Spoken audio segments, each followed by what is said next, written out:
Assalamualaikum warahmatullahi wabarakatuh. Perkenalkan, saya Panji.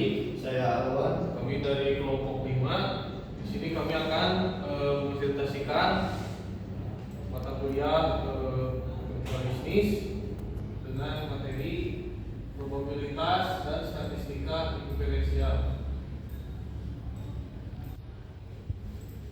Untuk sejarah probabilitas dan statistika diferensial, kata probabilitas dan istilah serupunya berasal dari bahasa Latin probabilis, yang berarti masuk akal atau dapat diterima. Dalam bahasa Prancis kuno, kata ini berkembang menjadi probability pada abad ke-14.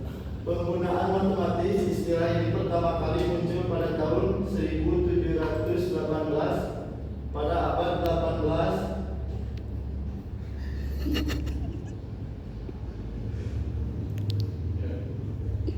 dan kata yang dikenal sebagai doctrine of change. Sementara itu, dalam bahasa Inggris kata likely berasal dari bahasa Norse kuno lingley, yang awalnya berarti memiliki kesamaan atau kemungkinan terjadi, dan berkembang menjadi konsep kemungkinan sejak abad ke-15. Kata statistika berasal dari bahasa Italia statistita, atau dalam bahasa lain rasio status. Kata ini mempunyai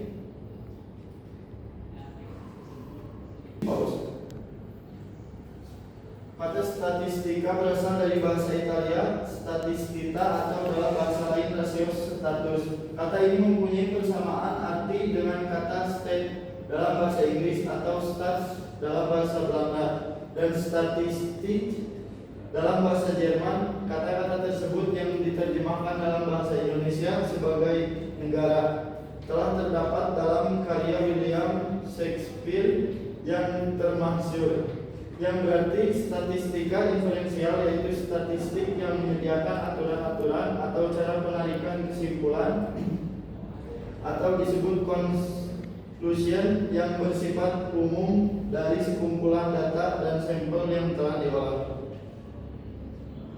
Baik, di sini rangkuman materi probabilitas dan statistika diferensial. Yang pertama adalah probabilitas. Pengertian probabilitas menurut Kamus Besar Bahasa Indonesia atau KBBI, probabilitas adalah kemungkinan atau peluang terjadinya suatu peristiwa atau kejadian. Probabilitas dapat diukur dengan menggunakan angka atau persentase untuk menggambarkan seberapa besar kemungkinan terjadinya suatu peristiwa atau kejadian. Kemudian ada rumusnya. Dalam teori probabilitas terdapat istilah peluang kejadian, banyaknya kemungkinan pada ruang sampel. Kemudian hal tersebut akan menentukan nilai probabilitas dari suatu kejadian. Peluang kejadian adalah nilai yang menggambarkan kemungkinan tentang terjadinya sebuah kejadian yang dilambangkan dengan P atau peluang dalam kurung A. Sementara itu, banyak kemungkinan merupakan jumlah kemungkinan yang bisa terjadi dalam sebuah kejadian yang dilambangkan dengan N kecil dalam kurung A. Ruang sampel adalah banyaknya sampel yang ada dalam sebuah kejadian atau himpunan dari semua hasil yang memiliki kemungkinan untuk terjadi dari suatu percobaan. Hal ini dilambangkan dengan kurung N kecil dalam kurung S. Di antaranya seperti ini. Peluang dalam kurung A sama dengan N dibagi N kecil dalam kurung S. Untuk cara menghitung probabilitas berdasarkan rumus yang sudah kita ketahui di atas, cara menghitung nilai probabilitas pun cukup mudah. Kamu hanya perlu membagi banyak kemungkinan dibagi oleh ruang sampel untuk mendapatkan nilai probabilitas dari suatu kejadian. Dengan kata lain, probabilitas kejadian dapat dihitung dengan membagi jumlah kejadian yang diinginkan dengan jumlah total kemungkinan kejadian. Contohnya, jika kita ingin menghitung probabilitas munculnya angka 5 pada dari 6 sisi, maka probabilitasnya adalah 1/6. Ya, dan di sini ada contoh soalnya. Atau memiliki sebuah dadu dan ingin melempar dadu tersebut, maka tentukanlah probabilitas munculnya mata dadu dengan angka ganjil, kemudian probabilitas munculnya mata dadu dengan angka kurang dari 6. Yang pertama, diketahui sampel pelemparan sebuah dadu atau S sama dengan 1, 2, 3, 4, 5, 6.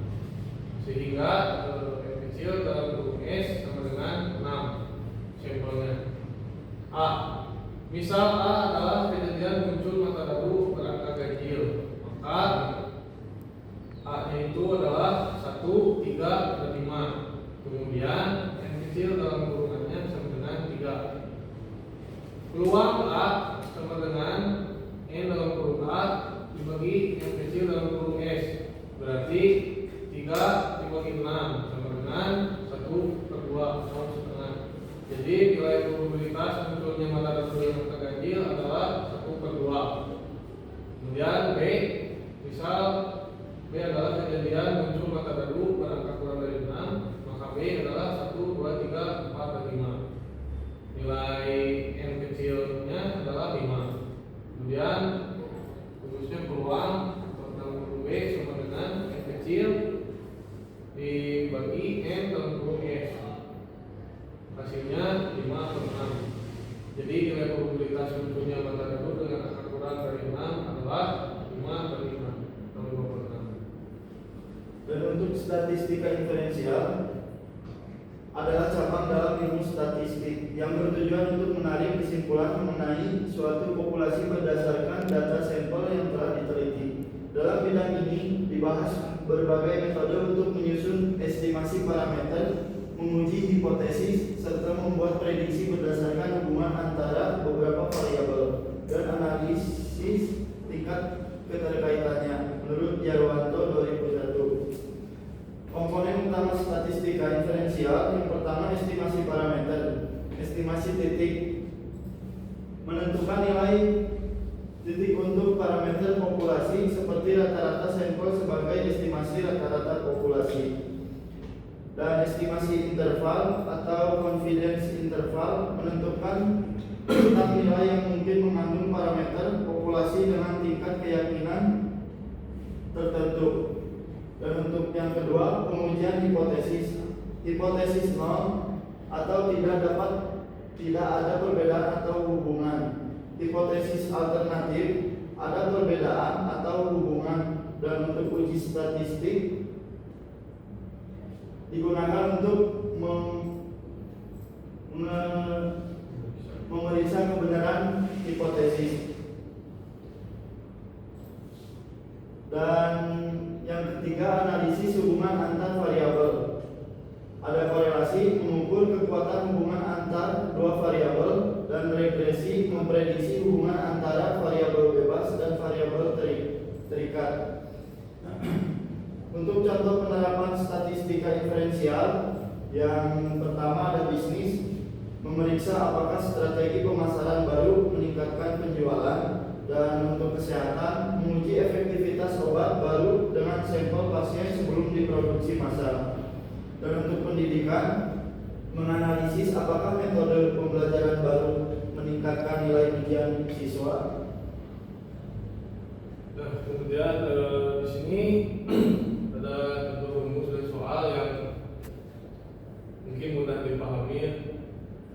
Rumusnya seperti ini: X rata-rata sama dengan integral X1 dibagi N kecil. Contoh soalnya adalah sebuah toko ingin mengetahui rata-rata jumlah pelanggan yang datang setiap hari selama 5 hari terakhir. Data jumlah pelanggannya diantaranya ada 20, 25, 22, 18, dan 30.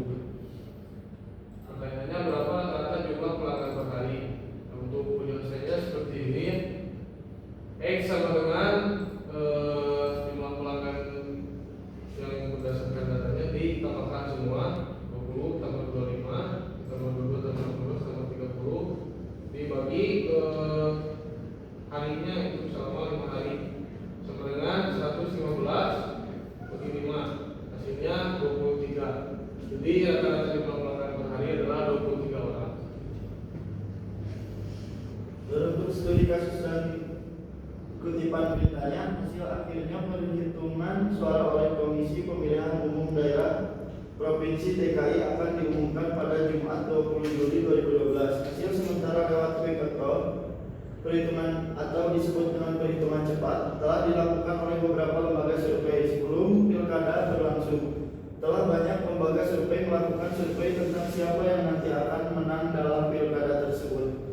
Secara umum jumlah pemilih di Pilkada DKI Jakarta tahun 2012 berjumlah 6.996.951 orang atau sebanyak 68,7%. Dari total penduduk DKI Jakarta, jumlah tempat pemungutan suara atau disingkat TPS yang disiapkan di 15.059 TPS. Bahwa ini adalah perbandingan perolehan suara calon gubernur dan calon wakil gubernur atau disebut cagup maupun cawagup berdasarkan hasil survei dan quick count tabel pertama dan perbandingan jumlah sampel tabel kedua dari 3 lembaga survei. Tabel pertama hasil survei dan quick count dalam persen Pilkada DKI 2012. Sebenarnya seperti ini ya kurang lebih. Ya, ada total presentasi survei belum 100% karena masih ada pemilih yang mengambang atau belum memilih secara kasarnya. Kemudian juga pemilih mengembang dari hasil survei lingkaran survei Indonesia ada sebanyak 29,7%. Indobarometer ada 21,1% dan jaringan suara Indonesia ada 21%. Contohnya seperti tabel 2 ini ya. Jadi berdasarkan survei angkanya segini, kemudian untuk sampel TPS-nya segini angkanya. Baik. Data di atas diolah dari Indobarometer dan terdapat perbedaan yang signifikan antara hasil survei dari quick count dari 3 lembaga survei tersebut. Dalam sudut pandang ilmu statistik, hal ini dapat terjadi disebabkan oleh pertama, pengambilan sampel yang berbeda. Survei dilakukan dengan pengambilan sampel atau responden berupa individu atau seseorang yang mempunyai hak pilih. Responden yang terpilih hanya akan menyebutkan satu cagup atau cawagup saja atau di responden belum mempunyai calon pemilih atau mengambang. Dan 2, presentasi pengambilan sampel yang berbeda secara signifikan. Dari tabel kedua terlihat bahwa rata-rata presentasi dari metode survei sebanyak 0,01%, sedangkan dengan quick count sebanyak 2,324%. Berdasarkan presentasi terlihat bahwa dengan quick count presentasi sampelnya lebih banyak daripada survei seandainya jumlah seluruh pemilih. Waktu yang ketiga, waktu yang berbeda. Biasanya survei dilakukan beberapa hari sebelum pemungutan suara, sedangkan quick count dilakukan pada waktu pemungutan suara atau setelah perhitungan suara dilakukan. Adanya perubahan waktu dapat mengakibatkan perubahan pemilihan calon cagup atau cawagup. Yang sering terjadi adalah hasil survei tidak berbeda jauh dengan hasil quick count. Hal ini dapat diakibatkan karena tidak terlalu banyaknya calon dan dapat juga diakibatkan oleh relatif homogennya serta fanatiknya masing-masing pendukung calon. Baik, kesimpulannya sebenarnya perbedaan hasil dapat diminimalkan dengan cara menggunakan sampel atau responden dalam survei pertanyaan dan jangan dilakukan dengan metode random murni. Tetapi random berdasarkan kelompok atau kluster TPS. Seandainya TPS belum ditetapkan, maka pengelompokan dapat menggunakan misalnya rukun warga atau RW. Jadi setiap RW diambil sampel atau responden sejumlah tertentu